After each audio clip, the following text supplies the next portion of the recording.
Jean-Philippe et Marie-Claude.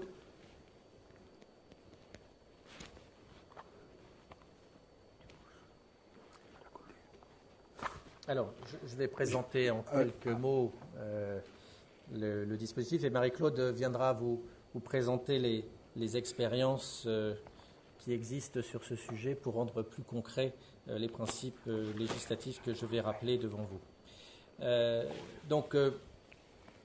Ça a été dit dans la vidéo, la loi est très précise. Il s'agit d'offrir une prestation qui permettra donc de favoriser l'évolution, la sécurisation des parcours professionnels. L'idée, c'est d'accompagner le projet d'évolution professionnelle. Donc on est sur une approche qui lie bien la question de l'ambition professionnelle, de la trajectoire professionnelle. Il ne s'agit pas forcément de mettre en œuvre la formation et pas forcément de mettre en œuvre le compte personnel de formation, mais naturellement, si c'est le cas, ça permettra à l'individu d'avoir toutes les informations sur la mise en œuvre de ce nouveau droit.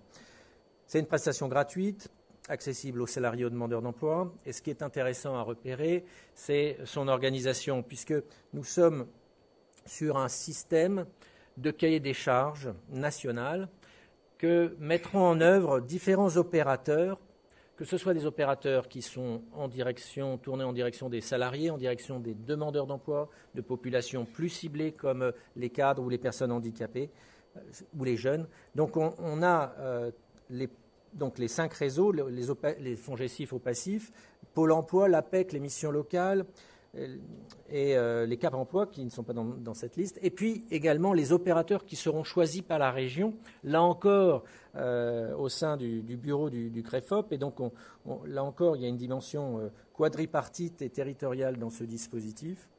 Et l'idée donc c'est que tous ces opérateurs offrent le même service. Et ça rejoint le débat sur la question de l'orientation professionnelle.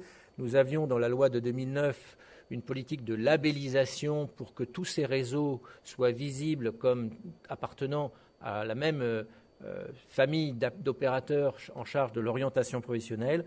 Là, ce n'est plus la structure qui est rendue visible, c'est la prestation avec l'idée de l'homogénéiser dans les différents réseaux. Donc, une information sur les différents dispositifs, l'environnement professionnel, l'évolution des métiers sur le territoire, d'où l'importance des travaux des OREF, sur les compétences, comment les valoriser, celles à acquérir, les emplois correspondant aux compétences acquises.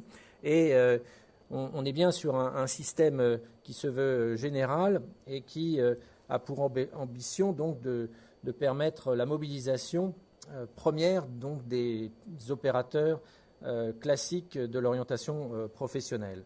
Voilà, donc sans plus tarder, je vais me tourner vers Marie-Claude qui va illustrer le propos en présentant les services proposés dans le cadre de ce conseil et l'expérimentation dans les Pays de la Loire. Marie-Claude, je vous donne la parole.